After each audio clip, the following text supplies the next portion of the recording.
Hey everybody, it is Trags, Mike Petralia, back with the latest installment of the Jungle Roar podcast, brought to you by the great folks at Prize Picks and CLNS Media. My pleasure to welcome back to the Jungle Roar pod this week, good old friend, a longtime observer of the Cincinnati Bengals, the one and only Richard Skinner. We know him better as Skinny. How you been, Skinny? I'm great, Mike. How are you? I have been busy watching the Bengals in training camp, trying to get their act together, and I think they've certainly proven that they've done that on the defensive side of the ball. I thought they held up themselves very well, had a good accounting for themselves on the defensive side of the ball against Detroit. The offensive side, to me, is still a work in progress, and we've seen this before, Skinny, right? Where it takes the offense a good month to really find its rhythm, find its identity, because every year it seems like this offense, after Joe Burrow, Jamar Chase, and T. Higgins, has to find their identity. And that's where we're at again this offseason.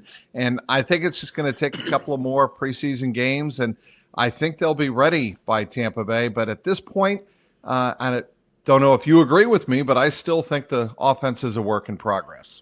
Well, it is because you're trying to incorporate the more under center stuff. I think out of the 12 or 13 snaps in the preseason opener, 7 were from under center, and Right. they didn't look all that great.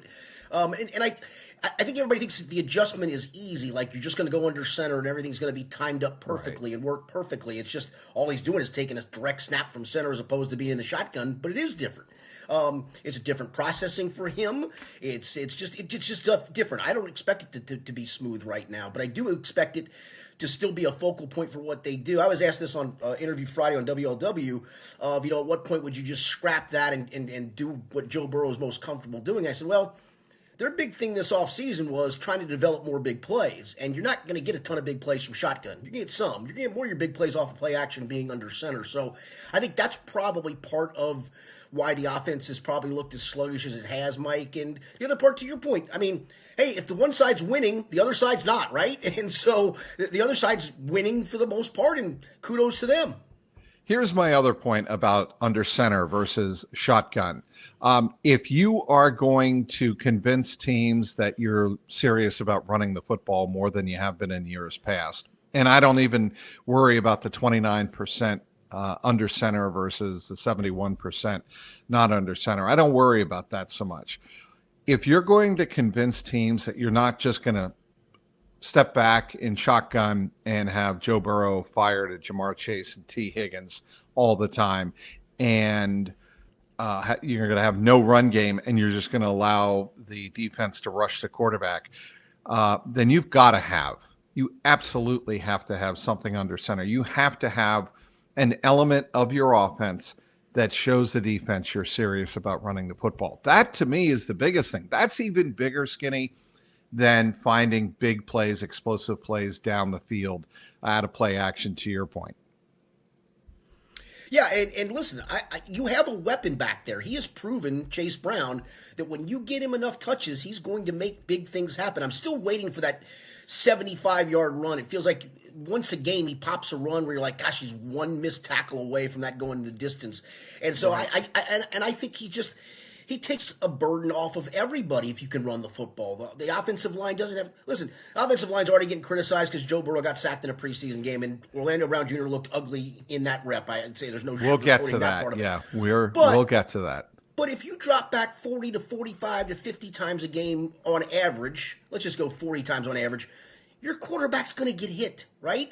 Yes. So you'd like to take some of that burden off the offensive line and let them do some run blocking. And I think that's why, the run game is so important in so many ways. And I think for this team especially, if they can establish that, then establish some of the under center stuff. This offense, which can be dangerous, we can see Joe Burrow completing 70% of his passes and driving teams down the field. But driving teams down the field 4 and 5 times a game in the NFL is hard, Mike. You know that. I mean, all it takes is a holding penalty here, drop pass there to get off schedule, and suddenly you're in bad down and distance circumstances. I think for them running the ball, it has to be paramount. And the other thing is, if this team is going to be serious about running the ball late in the season, and how many times have we said that in the last couple of years, they have to be able to run the ball in November and December in the AFC North. I don't think that's changed. I still think you have to have that ability to run the ball, and you can run the ball much easier when teams don't find your offense as predictable. And that, to me, is a big part of it as well. Yeah, you noted in your observations from yesterday's practice that how the 4-minute offense didn't look good, and that's another part of it. If you expect this team to be as good as I think everybody expects it to be, they're not going to play from behind nearly as much as they did last year, and that means playing with the lead, you have to be good in the 4-minute offense. To be good in the 4-minute offense, you have to be able to run the football. Yeah, and not only that, but in that preseason game, Zach Taylor made a mention of, and it was almost like in that postgame press conference, he was like, I know Sean Clifford was the quarterback, but we still have to be better at 4-minute offense as a team. That mindset has to be better, that we have to execute late in games, close games, which is going to be the case, I think, certainly more often than not. In close games with the lead, we have to be able to execute our 4-minute offense, or we're going to find ourselves losing games late because we can't run out the clock, no question, or chew up a good portion of it.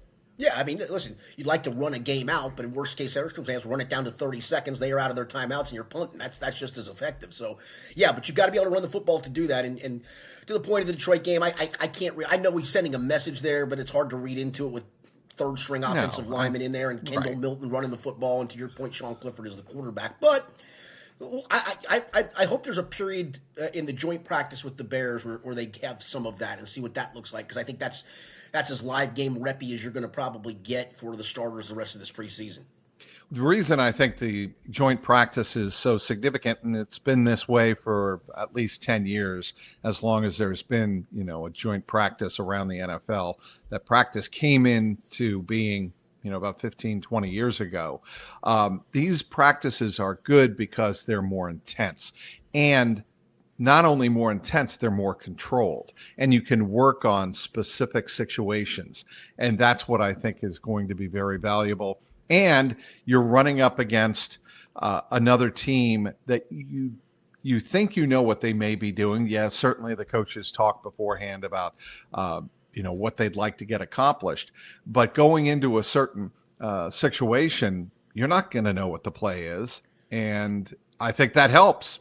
Yeah, I think they're great for a couple other reasons. One, everything is live but the quarterback. And you could say, well, quarterback's only going to take a handful of reps in a preseason. Well, we saw Joe Burrow get hit the other day. It wasn't anything egregious, but he did get hit, right? He got sacked. And in some circumstances like this, quarterbacks aren't live. Everybody else is live. And you're getting more than 10 or 12 reps like they got in that preseason opener. You're getting double that, probably, maybe even triple that, for goodness sakes. And I think that's the beneficial thing of this, because then you probably won't see any of the starters, or very few of them, play in that second preseason game, because their preseason game is actually going to be played on Thursday in the joint practice. Okay, rate your concern level for Orlando Brown Jr. right now. Well, if you remember last year, Mike, I was pretty critical of him the first half of the year. I thought he looked like a guy who was coming off injury and was showing his age. And then he got better, and that whole group got better. It's hard for me to get over concerned over one awful rep, but at his age, and got a lot of snaps under his belt, I think it's a little bit worrisome, especially because you don't have much depth behind him, for goodness sakes. So that is the big thing I want to get to, Skinny, is that this team comes into camp with Orlando Brown Jr. as the left tackle, Amarius Mims as the right tackle, Cody Ford is the presumptive third tackle, and then you have Andrew Coker, Christian Jones, Javon Foster, Corey Robinson the second.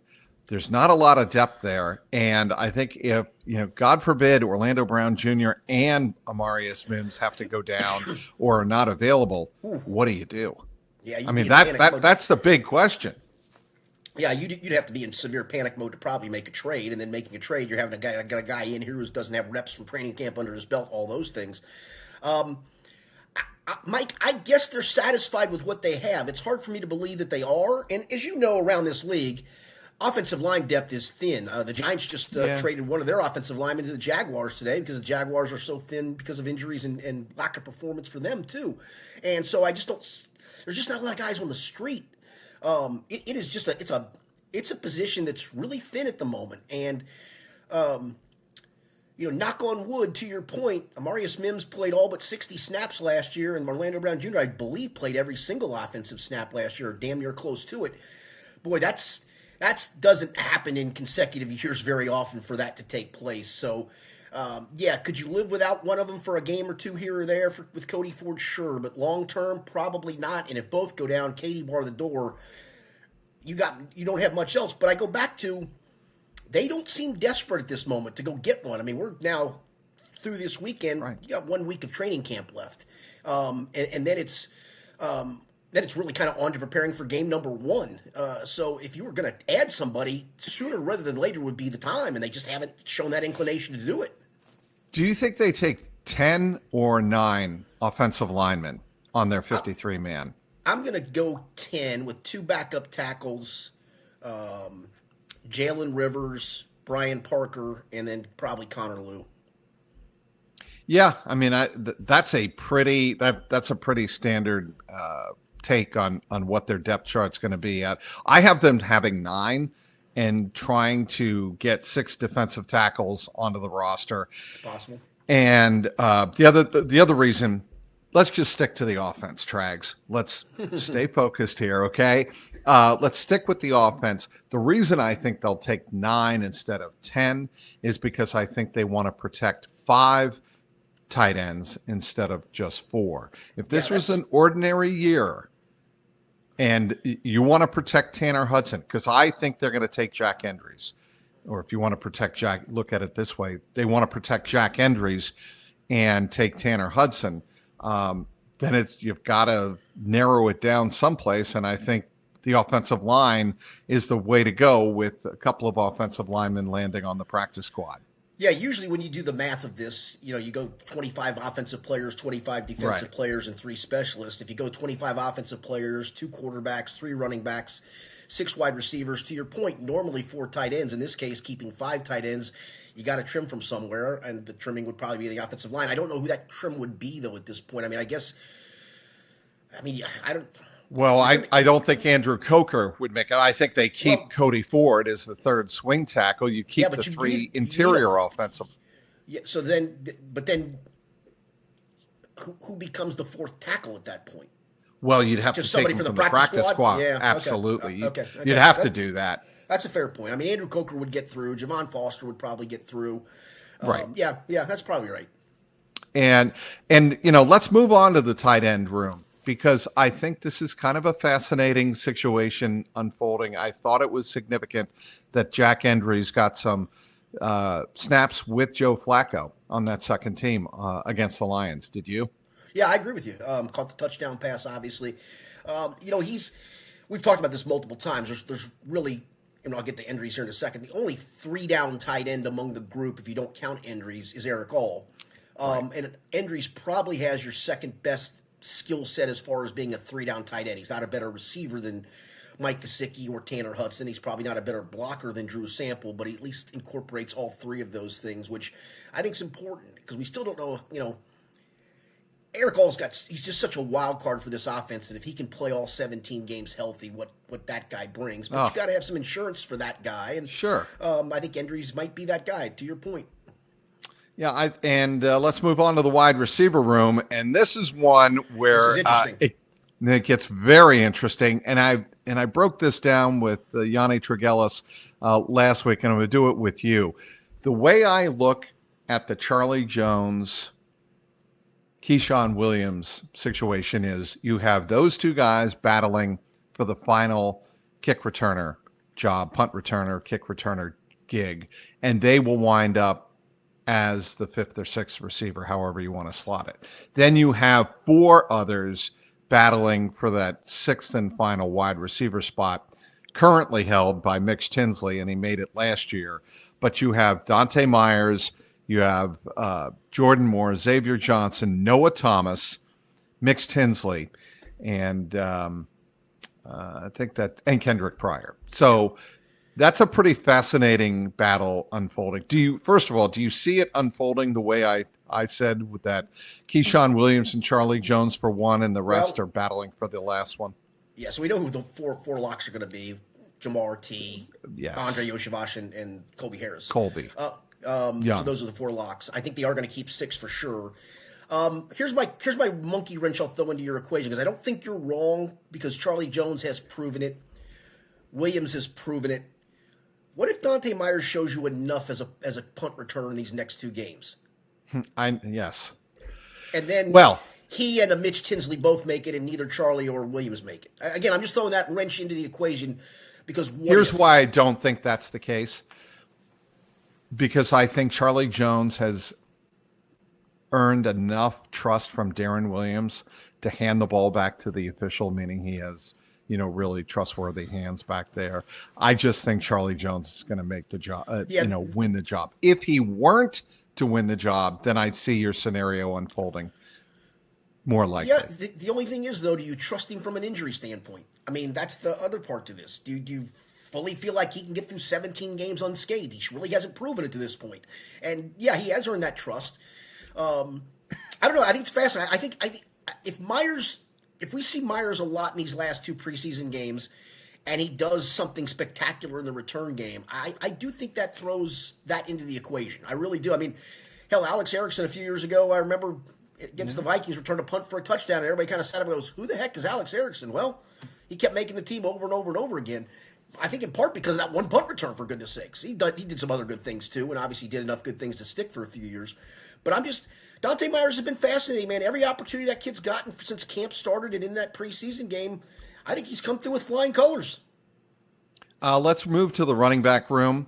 And the only question here is, do you see a world where Taj Brooks doesn't make it? I think he makes it. I think he's solidly on the roster. And if that's the case, then Chase Brown, Samaje Perine, and Taj Brooks are your 3 running backs, with the caveat that they don't bring somebody in from the outside or make a trade. I don't see that. I mean, it's a legit question to bring up. I think those are your 3. I don't even think there's a question mark about it. Yeah, and I think if they were to make a trade, then I think the one guy that you would put under the microscope a little bit is Samaje Perine. But because he, again, is so trustworthy in pass protection and being a second guy to, spell Chase Brown if Brown needs a blow, I just don't see a world where Perine is not on the roster. Because he's been a career backup and in some places a number 3, he doesn't have a ton of tread on the tires either. I mean, despite his age. Exactly. He is Richard Skinner, longtime reporter covering the Cincinnati Bengals. It's a scorching sports summer, and you can make all your picks on Prize Picks. Women's basketball and baseball are heating up, and every football preseason game kicks off this month on Prize Picks. And with big tennis slams and major golf tournaments on the horizon, there is no better place for all of your summer sports picks than Prize Picks, America's #1 sports picks app. With Prize Picks, you can make picks on women's basketball, football, and even baseball, and Prize Picks makes it super easy. All you need to do is pick more or less on 2 to 6 player stats, then submit your lineup, and you can follow along with the progress right there in the app. It makes watching the games even more exciting when every goal and every pass could win you some money. Now, football preseason is here, and there's no better place to run your game than Prize Picks, America's #1 sports picks app. They've got star players on new teams and a rookie class ready to take over, all while teams look to get started on what is certain to be the biggest football season yet. Make a lineup with player stats, pick game winners, spreads, or totals, and combine your picks in the very same lineup. All on Prize Picks, now available in all 50 states, including California, Texas, Georgia, and Florida. Download the app today. Use that code CLNS to get $150 instantly in lineups if you win your first $5 lineup. Again, download the app today. Use that code CLNS to get $150 instantly in lineups if you win your first $5 lineup. Prize Picks, America's #1 sports picks app. Back with Richard Skinner covering all things Cincinnati Bengals. Skinny, your biggest impressions of the defense start where? It's got to be the defensive line. I mean, it feels like it's making a world of difference already. I need to see it live, and that's where listen. I think the two linebackers have done well in camp. Demetrius Knight, Barrett Carter. I just need to see it for real, right? They didn't see Detroit's starters at all, so I can't really give them a grade for that game. But they at least seem to be going to the right places at the right times, taking the right steps. And I think part of that is a second year for them is should be helpful, right? You should take a step forward. You're expecting them to. But I think that defensive line is just making a world of difference for those guys and for that defense as a whole. And Dexter Lawrence and Jonathan Allen only got 3 snaps apiece against the Lions. I would expect that number certainly to increase on Thursday when the joint practice is held outside Paycor Stadium. And, one thing you want to knock on wood, keep your fingers crossed that they get through it healthy. Yep. But to me, that'll probably be their biggest test of the entire training camp and preseason, right? Yeah, no, absolutely. And I don't think you'll see them at all in preseason game 2. And we know we're not going to see anybody in preseason game number 3. That's the get out of jail free card for all the guys that are going to make the roster. Thursday I think is an important one to kind of put a nice bow on camp for that first and second team defense, if you will, to say, okay, we played against somebody else as starters for an extended period of time. We dominated them the way we've dominated our offense at times in camp. Let's bring on the regular season. So it's a big test for sure. I sort of do. I want to digress here just a little bit. I do want to see some starters against the Bears. I do want to see. That's a long time, Skinny, to go from. I know it, Mike. From you're right. The one preseason game against Detroit on August, whatever that was, 13th. Again, consider Thursday as a preseason game, though. I always consider those joint practices as a preseason game. Yeah. Everything's live but the quarterback. Why wouldn't you? I just don't think the execution and the game situations are the same. I want to see these guys in game situations. We're down in distance. There's a scoreboard going. And yes, you can certainly measure them in one-on-one battles and battles along the line of scrimmage. But I want to see them in a game environment. Would you rather see them in a practice against the other team's ones or in a game against the other team's twos? To a degree, I don't think it matters. I would rather see them in a game. I just would, because I want to see how they do when the clock is running, when the score is up on the scoreboard. I think that matters. I just do. I just don't think you're going to see him in preseason game 2. I think that's part of the reason for this joint practice. To your point, though, man, we're talking 23 days between that joint practice and the regular season opener. That is a freaking long time. And you're talking exactly 1 month, August 13th to September 13th, for an actual game situation. Maybe it won't matter. Yeah. And we have heard this for many, many, many years now, Skinny, that the first month of the regular season, these NFL head coaches are still finding out what they have. Yeah, that's true. I mean, very true. Back to the defense. We know Dexter Lawrence, Jonathan Allen, TJ Slayton, and BJ Hill. I think barring a trade, you can slot them in as tackles behind Lawrence and Allen. Then it gets very interesting to me. Yes, it does. I think Chris Jenkins Jr. had a terrific game against the Lions. His stat lines certainly showed that. He was all around the ball. I mean, he was very, very active. He was the kind of player against the, albeit 2s and 3s of the Lions, that Bengal fans and coaches had wanted to see for his first 3 years in the NFL. Just all over the place. But then there is Landon Robinson and McKinley Jackson, and maybe to a lesser degree, Howard Cross III. I think Landon Robinson's going to make the roster. I don't think they want to expose him. I think he is a unique talent, and I think other teams have eyes on him, and if you expose him, I think somebody's going to pick him up. So if you don't want to lose him, I think Landon Robinson makes the roster. That means, are you taking 6 tackles, first of all? Well, what if you showcase Chris Jenkins to a degree in the second preseason game, and Chris Jenkins plays really, really well? That would maybe say, got to keep him on the roster. But if the roster is what you're talking about, and I don't disagree with you as far as the first 4 tackles go, Chris Jenkins may not even be active on game days because you keep 4 tackles up. You're probably not going to put 5 tackles up on a game day. Could you dangle him for your swing tackle, for more linebacker depth? I'm just throwing that out there because we've seen that happen before. Billy Price for B.J. Hill at the end of training camp in 2021 seemed like a nothing trade. It'd be the cycle of life, or the circle of life if actually Chris Jenkins got traded away for an offensive lineman. No, right. That's right. You're right. You totally reverse the scenario. I think that's got to be on the table. Because again, if you're not going to have him active on game day and you can get something else at a position of need for him, and I'm not saying you can't. I mean, there's got to be a trade partner out there as well. But he's also a second-round pick who's battled some injuries, hasn't lived up to it, but he's also battled some injuries. Had the sack the other night, actually played pretty well other than just the sack. If he has another good preseason game, I guarantee you there's got to be a team out there that says, former second-round pick, looks pretty healthy, not going to get much opportunity there in Cincinnati at the moment, but we can give him some opportunity. I think you could get something for Chris Jenkins. I really do. What about McKinley Jackson, Landon Robinson, and Howard Cross? Yeah, I think Howard Cross is the odd man out. He was a great story last year because he, was an undrafted free agent. Played under Al Golden at Notre Dame, so Al was familiar with him and all those things. And Howard, I thought, had a great camp and deserved to make the team, and I was happy for him. I did a story on him at one point in camp last year, and I did a story on Landon Robinson too. I think to your point, I've come around on this because earlier, I think the last podcast we did, we were talking about Landon Robinson, and as much as I'm hoping he makes the team because it's just the perfect story. And to your point, a very unique skill set and unique body type.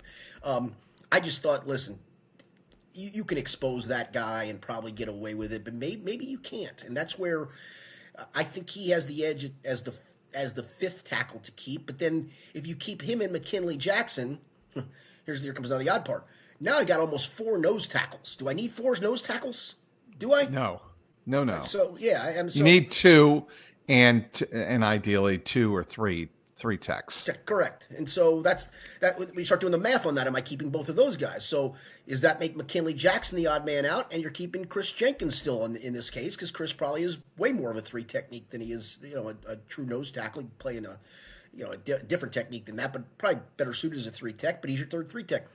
They've got good problems there, to be quite honest with you. That's the good part of this. Okay, I'm going to throw 2 names out here, and I bet you know where I'm going with this. Linebacker Swayze Bozeman. Oh, yeah. Who got some play last week with the 2s after the starters came out, and I think it raised some eyebrows. And Russ Yeast, he had the game-clinching interception. And I probably did not give him enough consideration when I was doing my very first 53-man roster because I assumed it was between P.J. Jules and Dejon Anthony for that 4th safety spot. I think you absolutely consider him in the conversation now, at least for the time being. Yeah, I mean, he was on the practice squad last season. It's funny. He's a guy, I covered his father at the University of Kentucky and also with the Bengals, Craig Yeast. He was an outstanding wide receiver. Yeah. And Russ comes from obviously a pretty good athlete there. Yeah, Listen, I thought my guy and Wokobia was going to be in the mix, and they whacked him pretty quickly, so he was out of the mix. And yeah, I think we talked about this before. I mean, 3 safety spots are solidified, and 1 spot's been open, and who's going to step into that spot? I haven't, I guess, paid enough attention to Russ Yeast as a special teams player yet. Maybe I need to do that on Saturday when the preseason game number 2 comes along, because P.J. Jules is a pretty good special teams player, and that also has to be taken into account. That 4th safety can't just be, hey, he's our 4th safety and just can back up there. This guy's got to be, in my opinion, a factor on special teams. So that also is part of the equation as well. What do you know about Swayze Bozeman? Nothing other than the name intrigued me, and watching him a little bit on air back in minicamp, one minicamp practice and in some of the OTA stuff. He moves well. It's just hard to tell what they're doing because there's no 11-on-11 stuff going on.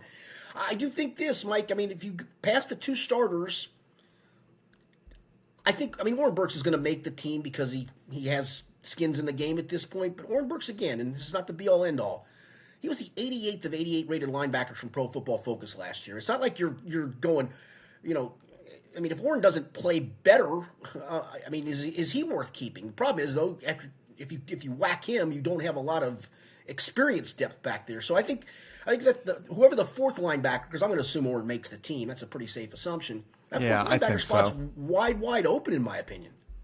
Yeah, and I just think when you see that, you should pay attention, first of all, as we did in the press box. But second of all, you should start asking questions like, has Bozeman impressed to the point in the classroom, film room, whatever it Right. is, the intangibles to catch the eyes of the coaches? Because in the end, and we've seen this on Hard Knocks time after time, year after year, the head coaches and the player development guys, the GMs, the director of player personnel's, guys like Duke Tobin, ask the assistants, what do you see from this guy? Why do you like this guy? And if I see a guy on the field with the second team unit, there's obviously a trust there Yes. that Yep. indicates that a guy like Bozeman has shown he knows what he's doing on the field. And I believe he had the green dot. So he was calling the defense. And that is, that next level of trust in a player to know the defense. Well, and you know who else is going to have a big say in who that fourth linebacker is? Darren Simmons is going to have a big say in who that fourth linebacker is, right? So, I mean, that's the other part, too. Again, I haven't paid enough attention to Swayze Bozeman, special teams player, to this point, and maybe that's, again, worthwhile watching on Saturday, because that fourth linebacker isn't just there for depth at linebacker. He's got to be a special teams guy. The reason this matters is because the Bengals' depth is wanting at the linebacker position. Yeah. So Very much attention was given in the offseason to all the great moves that they made, and they made a lot of, certainly eyebrow-raising moves in rebuilding the defensive line and bringing in Dexter Lawrence in a kind of trade that they never make. They didn't address the linebacker room, and they are convinced that they have it figured out. That's what a lot of people. No, you're right. That's what a lot of people going into the season are assuming about the Bengals front office, that they believe that they have got that position figured out, and that what they have done around the position are going to make their 2 second-year linebackers that much stronger, and that they're going to have enough depth on the roster to cover should either Demetrius Knight Jr. or Barrett Carter go down. Yeah, that's the part I was just going to say. Listen, it's going to be great if both Barrett Carter and Demetrius Knight take that step forward, right? That's what we're looking for. But if one of them gets hurt, who do I trust to go in and play significant time over, let's just say, a period of a month if a guy goes down for a month? Listen, we're worried about those guys taking a step forward. I'm just worried about one of those guys getting hurt, for goodness sake, because I don't know if I do trust the depth. Maybe they do, and they apparently do, because they've not done anything to address it. But, man, that's a big, big ask. Let me ask you a trivia question. Sure. Do you know where Swayze Bozeman went to college? I'm going to say Lemoyne. I don't even know why I threw out Lemoyne. Copiah Lincoln Community College, 2017 to 2018, and then he moved on. And then he moved on to Southern Miss. Okay, well, 2019 to 2023. All right, good. That's. Listen, he obviously developed a little bit, got a chance to then go play some Division I football, and here he is. Well, and he was undrafted in 2024. In just 2 years, he's been with Kansas City, the Bears, the Giants most recently, and then the Bengals, of course, signed him up. He's 27 years of age. And we're spending a lot of time on Swayze Bozeman. But, hey, it's week 3 of the preseason, Is Swayze week 2. Bozeman any different than Shaka Hayward, any different than Jung Meta from a few years ago? I mean, I don't know. I hope he is. I think these are all great stories. And I'll give the Bengals this, man. And this is really true. I do think they do a really good job of, if you're a first-round pick, if you're an undrafted guy, if you come from some other organization, you are going to get a fair shake for the most part. I mean, and if you prove yourself, I think they're more than willing to give you the opportunity. And God knows the Bengals have come under sharp criticism over the years, decades, for the size of their scouting department. For the size of their scouting department, the amount of legwork and digging that they do on some of these guys is remarkable. It's truly remarkable. Go ahead. I find it fascinating around the league how, and obviously teams are keeping tabs on this, how teams pluck a random guy who feels very random off of a practice squad at some point. Like, what what did he suddenly show you? Those things are fascinating to me. Like, how do you have done the research to know this guy from Team X, like a Jalen Davis, bounce around, bounce around, bounce around, bounce around, finally got opportunity and making the most of it for the most part. I find those things fascinating that these random guys who really don't have a lot of tape out there, teams all of a sudden, let's pluck him and see what we got. I want to move on to two more players, Skinny, before I let you go. And I had a chance to talk to both of these guys on Tuesday after practice in the Bengals locker room. One is Josh Newton. He is the proud father for the first time of legend Zaire Newton, born last week, very proud. And when I asked him what keeps him going, through the competition that he's been through, and it's been, frankly, kind of a rough offseason for him just because of the numbers game, and he knows he's up against it. And he had a really good practice on Tuesday, had an interception, and I believe he knocked another pass away, pass intended for Jamar Chase, I think it was. But he had a good day of practice. What keeps him going? He said, I play for my son. I play for my son. And, it was kind of a heartfelt sentiment from Josh Newton. From your perspective, I want to get the sense of what are his chances with the numbers he's up against in the secondary. Well, I don't think he is up against the numbers. I think he's part of the numbers, to be honest with you. Listen, I thought he flashed pretty well as a rookie. I mean, he had made rookie mistakes, but got thrown into the fire because of injury issues at cornerback and did okay and did well enough in last year's camp to earn the opening day start and then suddenly just fell off the charts. But I think he's bounced back nicely. And, he doesn't run great. I mean, he's not a speedster by any stretch of the imagination. But I do think he gives you a skill set. He's a willing tackler. And we've seen the career of cornerbacks, right? I mean, a lot of cornerbacks have their ups and downs, and, the ones who don't bounce back are quickly punted out. But, DJ Turner started last year on the bench, basically, right? And all of a sudden, he's arguably a guy you better extend and is one of the better cornerbacks in the league. And so Cam Taylor-Britt the opposite way. Like, he looked like he was going to be a superstar and then fell off the charts. So that's why it's such a volatile position. But, from all the things I've seen and read and heard and watched, and I read the story attached to the YouTube video you did from yesterday, I think Josh Newton's had a really good camp to this point. So let me give you the 6 numbers that I think he's up against. Dax Hill, DJ Turner, nickel corner is Jalen Davis. Bobo Davis, the rookie out of UW, University of Washington. DJ Ivey, who I think he's done well. I think he's pretty much a lock considering his value on special teams. I agree. Then you have Jasir Taylor, who is, for veteran purposes, and he's got signed off, in free agency from the Jets. You have Jasir Taylor, Josh Newton, Braylon Lux, probably battling for that final nickel spot. No? Yeah, no, I think that's probably right, and I probably would go with Josh Newton at this point. But I will go. The thing about Jasir Taylor that's interesting is, he's got some skins in this game, and all of a sudden started to not get him a lot of snaps, even after he got traded last year. And it makes you think, okay, he's on the backside of this. But again, I go back to this whole thing with cornerbacks. There's so many ups and downs with those guys that, maybe a new system's the right thing for him, and maybe, just playing the nickel spot as a backup to Jalen Davis is perfect for him. But I just think, man, Josh Newton going into his third year, that seems like a lot of time guys blossom in this league, and I think I'd stick with him, and I honestly think you could get Jasir Taylor through. I really do. Do you think you could get Josh Newton through? I do not think you could get Josh Newton through. I don't. You think somebody will pick him up? Yeah, I just think because, again, he's going to be on a rookie contract, too. Although, again, Jasir Taylor's making probably I haven't looked, but I'm guessing the vet minimum, so or close to it. But yeah, I mean, I do think somebody would pick up Josh Newton. Evan McPherson having the best camp, I think, of his professional career. Yeah, I think he is, too. It's incredible. He hit the 65-yarder to close out open stadium practice a couple of Fridays ago. It was a bomb and had plenty of leg on it. He had a 56-yarder against the Lions. He had 2 other field goals. He was 3 for 3 with the extra point. And talked to him yesterday.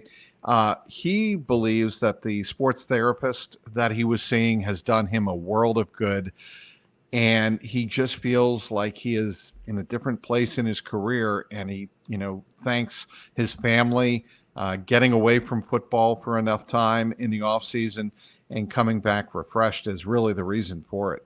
Well, I also think, and this is no knock on Cal Adamitis, I mean, William Wagner, I think, has probably made some difference as well. The fact that he's now got the same operation 2 years in a row, which has not been the thing for it's usually been a different long snapper or a different punter or a different combination of all of those things. You know, if you look at his year last year, Mike, I mean, it's off the charts. He missed one kick because they couldn't get the kicking ball in the game, if you recall, the one that was like Yes. 9 miles short. We're all wondering, what the heck happened there? Did that get blocked? Well, of course, we found the story out from Darren Simmons afterwards that they just didn't have enough time to get the kicking ball in. He made the 7-yarder in Green Bay only to have a timeout call and then missed the second chance at that. I mean, that's a big ask.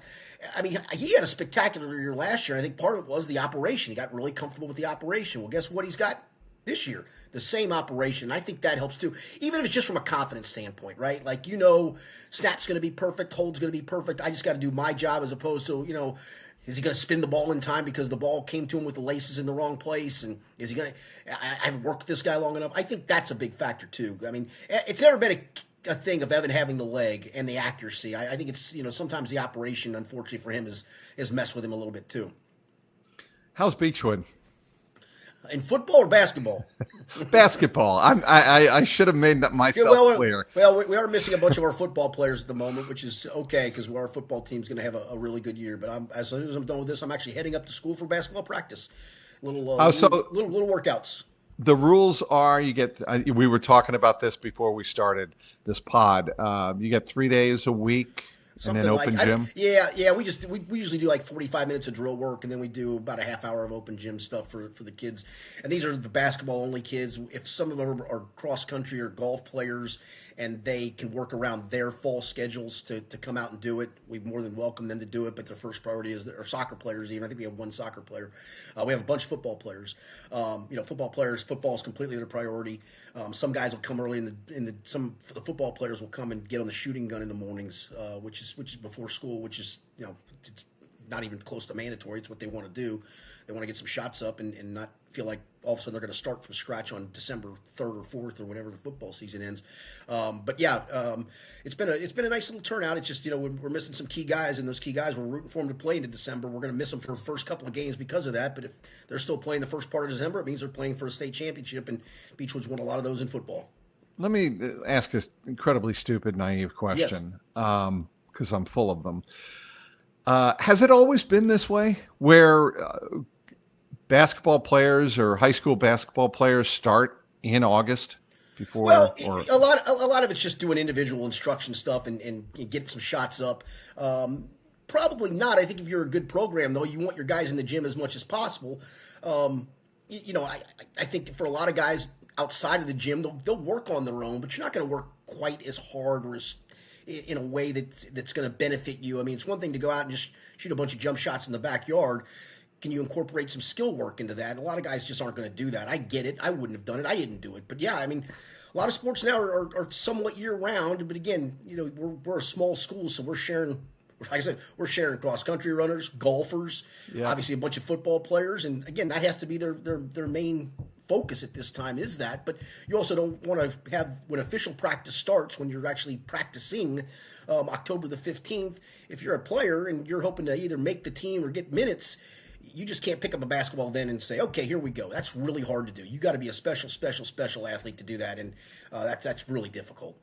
Speaking of high school, one more thing I want to bring up. You will be in the building, Paycor, on Thursday night for one of my very favorite high school football rivalries. Certainly both of us remember it fondly growing up. Pat Mancuso against Jerry Faust. It'll be Princeton Moeller because the Vikings' new stadium isn't quite finished yet, so they moved it to Paycor.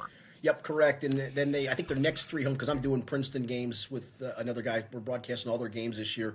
I think the next three home games after that are also not going to be at Princeton Stadium. They're going to be at Rutgers Stadium in Lockland. I think they're targeting mid-October or early October. I think early October for that stadium to finally be finished. It's really, really nice. They just they just didn't get it done in time, unfortunately. All right, that'll be a fun game, an exciting game. I don't think it'll be quite as filled as the Elder St. X game was. From what I understand, it won't even be close to that by any stretch of the imagination. They actually haven't sold a ton of tickets for this game. Last I heard was around 2,000. I'm going to guess they'll get to 3,500, something like that. Well, this is a little bit of a free promotion for them. Yes. So if you have nothing to do on Thursday night, head on down to Paycor and take in one of the great high school football rivalries anywhere in Southwest Ohio, anywhere in Ohio for that matter. Very prejudiced towards it, having gone to several of those games, as I said, growing up. All right, Skinny, anything else on your mind? Nothing much, Mike. I appreciate the time. I'm looking forward to the joint practice more than the preseason game number 2. But again, there's still a lot of, we talked about a lot of these back-end roster battles. There's still a lot to shake out of this, and not a lot more time to do it either. Because again, preseason game number 3 doesn't mean anything to anybody, for goodness sakes. No. All right, he's Richard Skinner. My name is Mike Petralia at Trags. Want to thank our great sponsor, as always, Prize Picks, and the people who produce this podcast every single week, CLNS Media. For CLNS Media, Richard Skinner, and Prize Picks, my name's Mike Petralia at Trags. You know the drill. Keep that jungle roaring.